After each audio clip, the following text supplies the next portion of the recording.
Ya, silakan nanti kalian cek teorema 3.11 supaya kalian bisa melihat perubahan ya.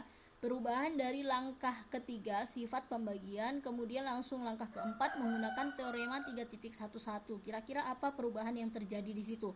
Sedangkan kalau dilihat sekilas langkah ketiga dan keempat itu terlihat sama. Tapi silakan kalian cek teoremanya supaya kalian bisa melihat perbedaannya dari mana ke mana.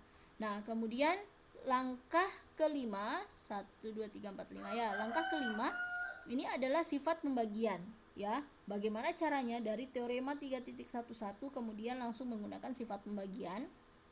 Nah, jadi ini ya, kalau kalian bingung buat seperti ini, buat pembagian dalam bentuk pecahan. Kalian tulis sendiri, kemudian kalian hitung-hitung langkahnya seperti apa. Nanti kalian pasti akan menghasilkan negatif dikali negatif P yang merupakan sifat pembagian. Nah, jadi negatif dikali negatif P menghasilkan P ini berdasarkan teorema 3.3. Ya, sebenarnya walaupun tidak menggunakan teorema 3.3, pasti kalian tahu ya kalau negatif kali negatif ya, negatif dan negatif P sama dengan P. Nah, ini kan sebenarnya kalau hitung-hitungan untuk operasi sederhana yang biasa kita kerjakan tiap hari pasti hasilnya akan positif. Tapi di sini untuk kalau berbicara teori bilangan, maka kalian harus bisa mengaitkan teorema dan sifat-sifatnya. Sehingga negatif P itu menggunakan sifat pembagian dan menggunakan teorema 3.3 sehingga bisa menghasilkan P. Sehingga bisa disimpulkan bahwa kalimat yang terakhir ini ya, yang menurut definisi pembagian yang dibuktikan adalah P dibagi negatif Q dibagi negatif R dikali Q kali R sama dengan P, itu terbukti. Ruas kiri terbukti sama dengan ruas kanan. Nah, saya berharap kalian bisa paham dengan ini dan saya berharap video pembelajaran ini bukan hanya kalian dengarkan dan lalu hilang saja, tapi bisa kalian catat dan bisa kalian analisis kembali berdasarkan sifat-sifat pada materi yang sudah diberikan di e-kampus ya. Ada juga di e-kampus, nanti silakan di-download materinya dan silakan kalian cocokkan ya sifat-sifat dan teorema yang digunakan.